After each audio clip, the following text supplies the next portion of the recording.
So after I graduated from college, I actually did Taekwondo for a few years. Started training in Taekwondo. You guys know what that is? Martial arts. A lot of kicking and punching. Good way to get your stress out. And I competed in a few tournaments. And what I learned, and what a lot of people learn in any type of martial arts, is the first punch or the first kick isn't necessarily the most important thing. It's not the most important part of the fight unless that first kick is a knockout kick. Other than that, though, that first punch or kick isn't the most important. What is important is how you continue the fight and how you finish the fight.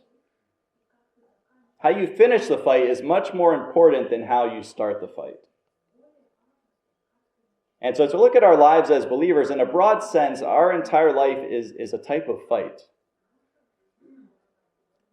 We're fighting because there's opposition. We're striving against sin, against a sinful world. And we're trying to live for Yeshua and trying to proclaim the gospel in the midst of a world that is against it. And so we're trying to live faithfully. We're trying to live faithful in every circumstance. Remember last week our message was about circumstances, how we're to live above our circumstances so that we can be a good testimony to the people around us. So this idea of a fight, this is even terminology that Paul uses.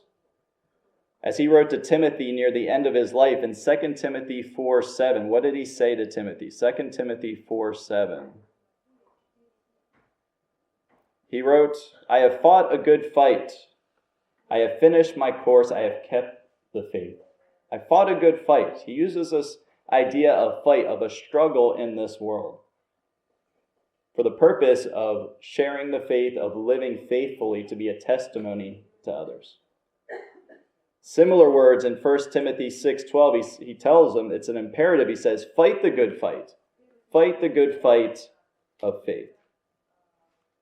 So as we look at our lives, in a sense, we're in this fight for our entire life. 1 Timothy 6:12, just fight the good fight of faith.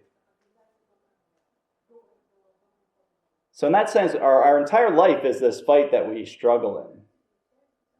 We want to preach the gospel, and we want to live lives that support the message that we preach, that back up what we preach. So our lives are this long fight, and yet that long fight of our entire lives is broken into little individual fights, isn't it? Little individual circumstances that we face. And we strive to be faithful to God in each circumstance that we find ourselves in. And then within each one of those small fights, those small circumstances, we want to be faithful in each of those, to finish well in each circumstance. And like I said, that first punch or that first kick isn't necessarily the most important. How we start a situation, our initial response to any given situation isn't necessarily the most important thing. What's important is how we finish with each circumstance. Do we finish well? How many of you here are human beings? Hopefully everybody. I don't know with AI now, I'm not sure if I'm looking at all. We're humans, and as humans we have natural responses to things. Stressful situations cause fear and uncertainty, and that's okay, it's a natural response. That's our first response typically. That's the first punch in the fight. The important question is, do we stay in that state of fear and distress, or are we able to overcome it and to finish well in every circumstance? Through trusting the Lord. Are we able to finish the fight by trusting God? I just want to look briefly at 3 men in the Bible, because these are 3 men that each of them had an initial, a first response that wasn't the most commendable. There was a stressful situation and they responded pretty much with fear.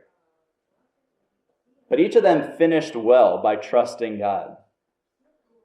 Their initial response was not something commendable, but they finished each fight well. And these three men that we're going to talk about, these weren't just ordinary men. All three of them were kings of Israel. 3 verses talking about 3 kings of Israel. And 3 of the most faithful kings of Israel. We're talking about King David, King Jehoshaphat, and King Hezekiah.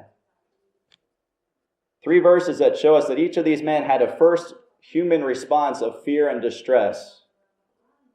But their final response, how they finished each fight, was to trust the Lord. King David, first turn with me to 1 Samuel 30. King David in 1 Samuel 30. In this chapter, this is just before King Saul died. Saul was actually still the king, but he was just about to die in Mount Gilboa. And so David at this time, remember, he was running for his life. 1 Samuel 30. And David had a group of men, a posse around him. But at the time, he was hiding among the Philistines. And he was almost in a very difficult situation where he was going to have to go with the Philistines to fight his brothers in Israel, to fight the Israelites. But God spared him from that and brought him home from the battle. And his home was in the town of Ziklag. Okay? Ziklag. Okay.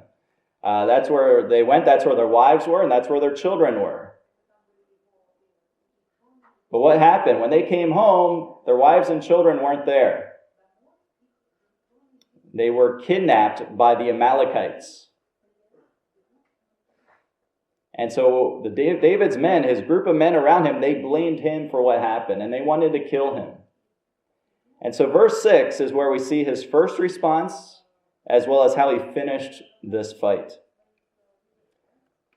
Chapter 30, verse 6. And David was greatly distressed. That was his first response. For the people spake of stoning him, because the soul of all the people was grieved, every man for his sons and for his daughters. But David encouraged himself in the Lord his God. So in this one verse, we have his initial response, a normal human response. He was distressed. You ever get distressed? If somebody wants to kill you, you get distressed. That's the natural response. That's the first punch in the fight. But in that same verse, we see how David finished the fight. It ends by saying David encouraged himself where? In the Lord his God. He didn't stay distressed. He didn't have a panic attack and go hide in the corner and just hope everything would pass. He finished the fight by encouraging himself in the Lord his God. And if we were to continue the chapter, we'd see it ends in victory. He seeks the Lord gives him victory in battle. He goes and he retrieves the wives and the children that were kidnapped. He finished the fight by trusting God.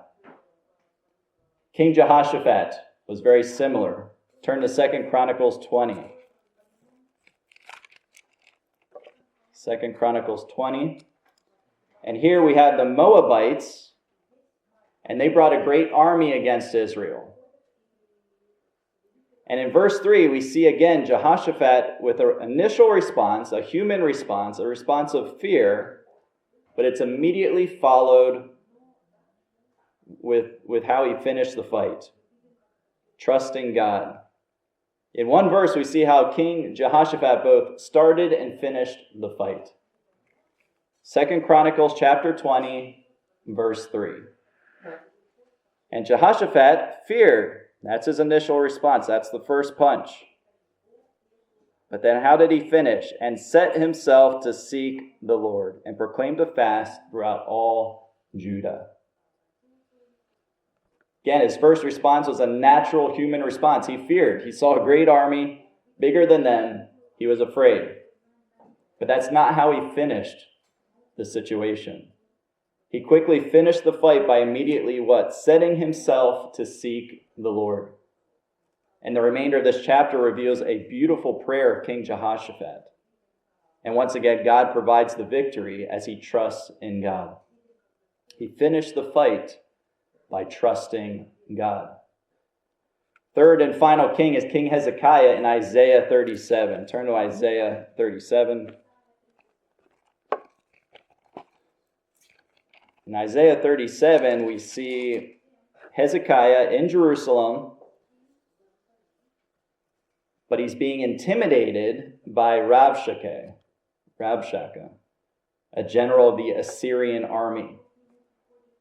Rabshakeh is an interesting guy. I like to call him one of the great trash talkers of the Bible. You guys know what trash talking is? In sports, especially in basketball. It's you talk to the players to intimidate them, to make them play worse, and to try to get in their heads. That's what Rabshakeh was doing. He was a great trash talker of the Bible.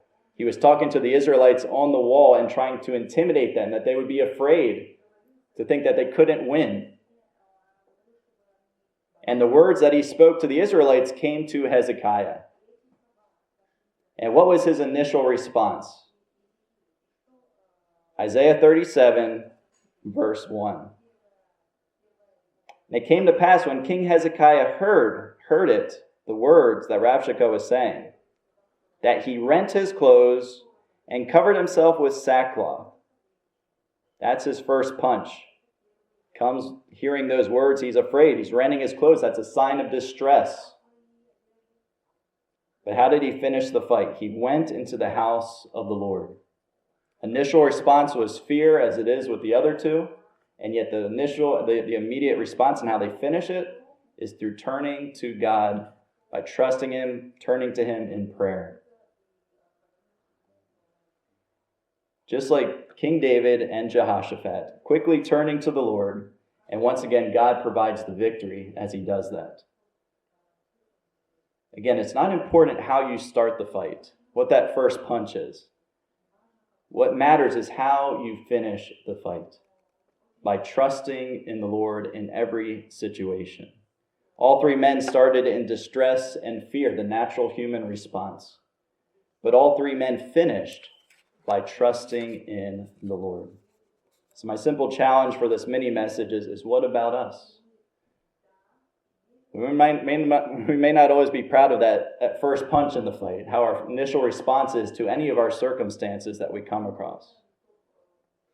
But are we able and willing to finish the fight by trusting in the Lord? Are we able to repeat the words of Paul? We'll close with this, 2 Timothy 4:7, like we started with. I have fought a good fight. I have finished my course. I have kept the faith.